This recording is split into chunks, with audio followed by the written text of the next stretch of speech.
Okay. And today we're going to be discussing the second book in the Penryn and the End of the Day series, World After by Susan E. First, we'll give you a little synopsis of this book. Okay, so if you read Angel Fall, it starts right after where it ends in the first book. I think it did a good job of, even if you haven't read the first book in a while, it does a pretty good job of pretty much explaining what happens in the last book. Again, it's about Penryn and pretty much just her trying to survive this angel apocalypse, and it starts off where it left off in the last book. Yep. And it gives us more background on the world and what's happening, why this angel apocalypse, why it's happening, and all that. Okay, so what I liked about this book is that it does go into the world a lot more. And in Susan E's, in the World After and Angel Fall, romance isn't the main aspect. So I really like that since I'm not a huge fan of romance. So I would recommend this to people who like fantasy and to young adult lovers. It's a really nice world that Susan E has painted here. So I would recommend this. What about you? What did you like about this? I liked everything. Yeah, this is Che's favorite. Well, the series is Che's favorite, so yeah.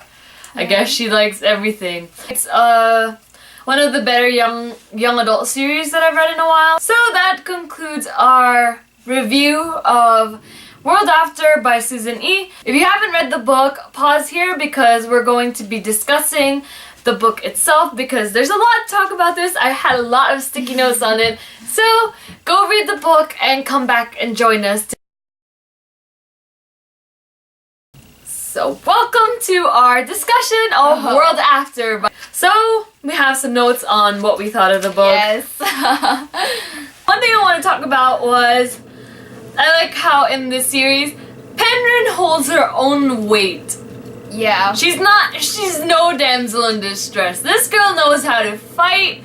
And it also makes sense that she knows how to fight. I mean, she has this crazy schizophrenic mom who she goes into Penryn's room at night, so you kind of never know what to expect from her. So obviously, it kind of makes sense that she would take defensive classes and all that and know how to fight. Remember in the beginning when Penryn met up with Paige again, and then when she had the stitches and stuff, and she didn't it was hard for her to, to accept her back. And that was so depressing, and I like it because it just shows that she's just human, and it's hard to see past the looks, even though she knows it's her sister, but it's hard for her to accept her for who she is. Yeah, and there's also some guilt that she wasn't able to prevent this. It's kind of looking at her is always a reminder that this is what happened because she wasn't able to protect her sister. And I really like that whole theme in this book, family.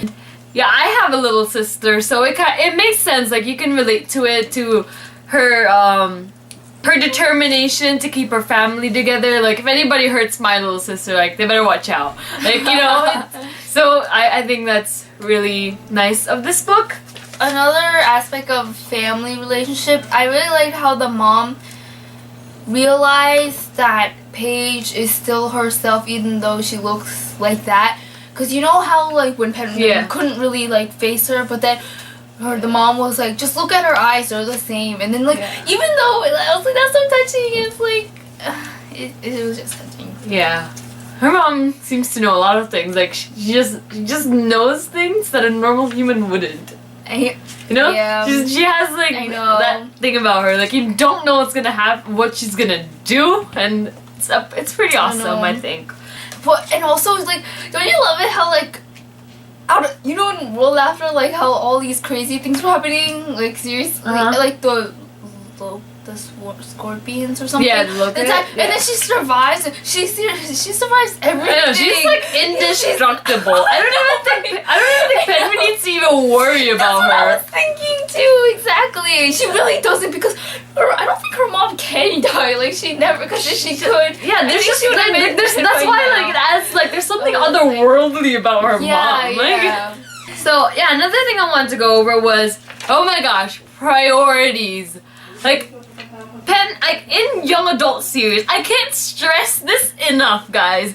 If something like a monster is running after you, you shouldn't be thinking how hot the guy looks or how chiseled his abs are when you're in a dire situation. So I like how Penryn is not thinking about how handsome or good looking Raffi looks while she's like trying to fight angels. I hate it when I read books and it's like that. I'm like, yeah, that's so true. What? Or they're like, oh, there's a big problem, like, and then like, I don't know, like their biggest problem is this relationship when there are other things that like that is at stake here. So I really like how Penryn doesn't put Raffi as number one. They're still he was barely in this book. Yeah, he was barely in this book. So I was like, that was a plus for me because I don't like romance.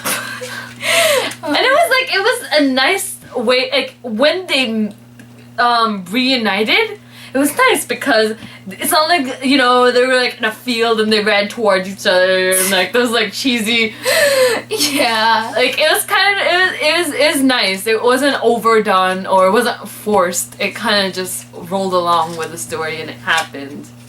Since there is not a lot of romance, when there's actually romance, the readers tend to appreciate more, because if there was too much, you just would be like, oh, I don't care about this. Like too much romance like ruins the story because like, especially in something like a dystopian society where you should really focus a lot more on world building as opposed to romance. Like that's what I like about this book. Something you want, another thing you wanted to mention? Oh, hold on. I have notes, guys. I gotta look through my notes. Okay, you know the twins, Dee and Dom? Oh, yeah. Aren't they like just like they're like awesome friends for Penryn? They're like, the comedic relief of this story. I know, right? Yeah. Speaking of comedic relief, what about the sword name? Yeah, the sword name. Yeah, that's what. I was just like, I love how in the beginning she's.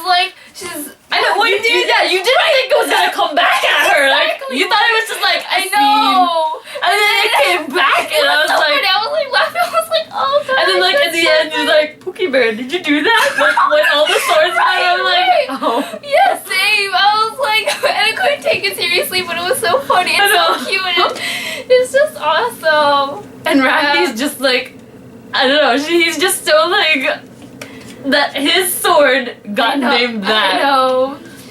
Just. It's funny. Because she just named it for like the heck of it, you know? Yeah, she was just kidding, but it happened. And then she dresses up the sword, in a stuffed animal with a stuffed animal.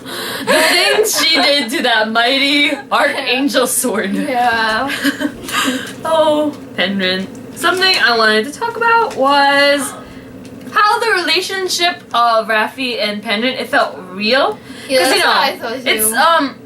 It's not like she's in the beginning of like the first book she was like, oh, I can like trust this guy, or like it wasn't like insta love. That was like she was scared of Raffi and she didn't know whether to trust him, but he really proved that he could. And like it makes sense because, you know, when there's these times of crisis we tend to like look to each other and group together, like, you know, the gangs and all the cults. Like it's better to be with a group in these times. Yeah. So it kind of makes sense that they're like leaning towards each other and they're depending on each other, and that really allows them to do stuff that would get them to trust each other, you know, like save their lives. Mm-hmm. Yeah, so I really like how it's genuine, the relationship. It feels genuine. They're not forced. It's not forced. And it's so sweet and awesome. Yeah, and he's like, and Raffi's not stupid. He's actually like, you know, he doesn't want to just go in against every bit of his instinct, like to not be with a human.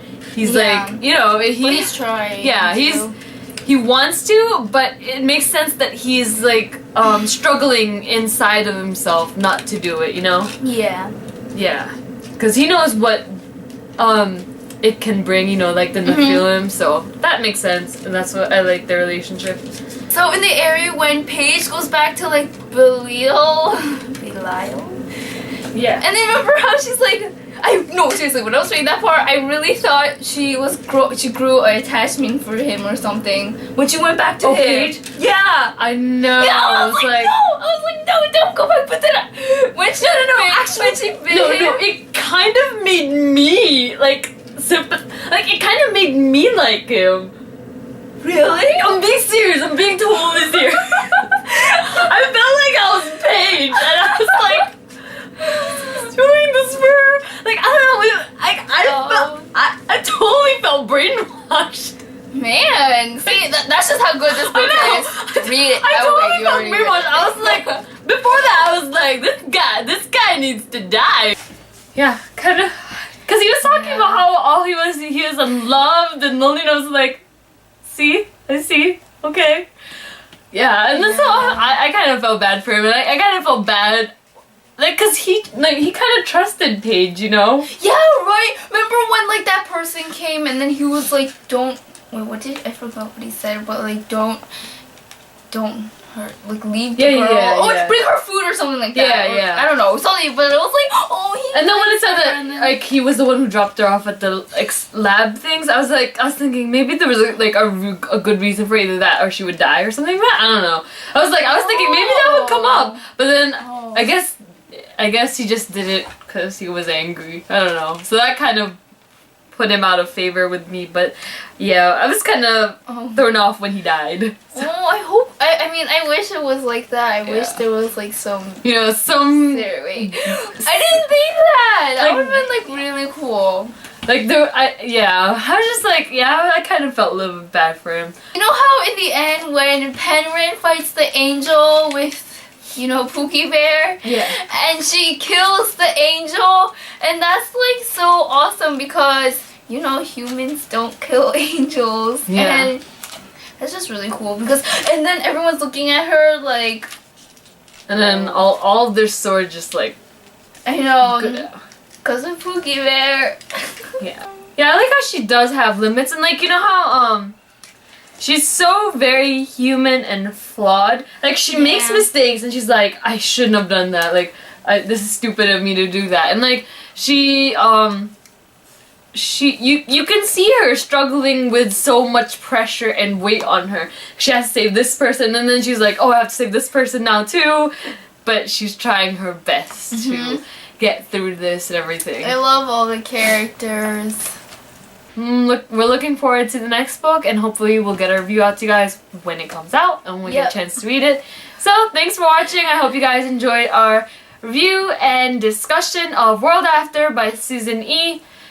What did you like about it and what did you not like about it? Tell us your thoughts. Thanks for watching, guys. Bye.